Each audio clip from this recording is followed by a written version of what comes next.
on, everybody? This is Pastor Sam. I hope you're doing good. Welcome back to the 4-Minute Bible Study. I know it's been a while. We're going to jump right into the Gospel of Matthew. We want to better understand this gospel, and in order to do that, we're going to answer a few questions. We're going to look at when was this gospel written, to whom was this gospel written, why was this gospel written, what was its purpose, as well as some of the unique characteristics of the book of Matthew as opposed to Mark and Luke. What distinguishes Matthew from Mark and Luke? Now, it used to be thought years ago that, and still is by some critical scholars, that Matthew was probably written in the 70s or the 80s. There has been some evidence to suggest, some historical external evidence to suggest that maybe Matthew was written as early as the early 60s AD. There seems to be an indication that Matthew was compiling his gospel at the time that Peter and Paul were preaching in Rome, which would be the early 60s AD. I'll link an article by Daniel Wallace in the bottom of this so you can go check that out for yourself. So why do we even care when Matthew was written? Well, it's important because Matthew, if it's written in the early 60s, even if it's written in the 70s, there are people still around who witness the events that Matthew records, and they can dispute them. And we don't see any of that. So it's really important for us historically. Now, to whom was this gospel written? This gospel was written primarily to the Jews. How do we know that? We know that for a couple of reasons. Let's jump right into the genealogy, which is where Matthew starts out.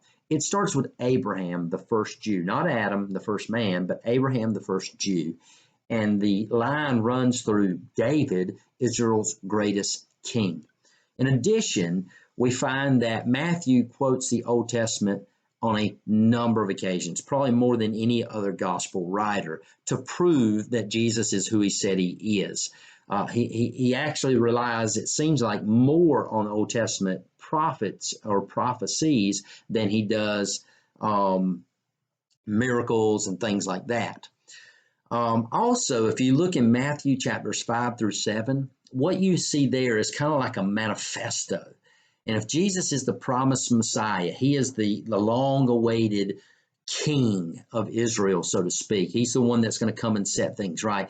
Then he would have a manifesto. He would have an explanation of what his kingdom would look like. And that's what Matthew chapter 5 through 7 is. In Matthew also, there's a big focus on what Jesus has to say. This is really important. There's been some debate in scholarship about whether or not Matthew was probably written in Hebrew first and then translated into Greek. And again, I've got an article down below that talks about some of this. And there's been some debate. Was it written in Hebrew or was it written in the Jewish literary style?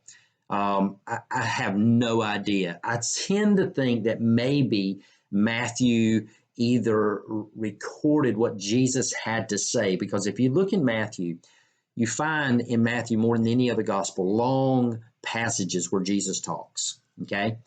And you don't see that in Mark, you don't see that in Luke. Like Matthew chapter 5 through 7, it's all Jesus talking. Matthew 13, mostly Jesus talking. So Matthew, being a tax collector, likely had some form of shorthand he knew and was able to record Jesus's sermons, his parables, almost verbatim.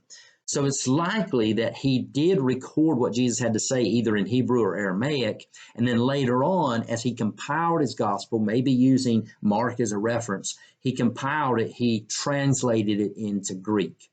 That seems to be what could have happened. Finally, why was Matthew written? Matthew was written to show that Jesus fulfills the qualifications for the Christ or the Messiah, the anointed one. He is the king that the other Gentile kings are going to pay homage to. You see that in the birth narrative. Finally, Matthew seeks to show that Jesus is not just the Messiah or the Savior of the Jews, but he is the Savior of the world. That's why he ends his gospel with the command to go and make disciples of every nation. So that's a little bit of background on Matthew. God bless.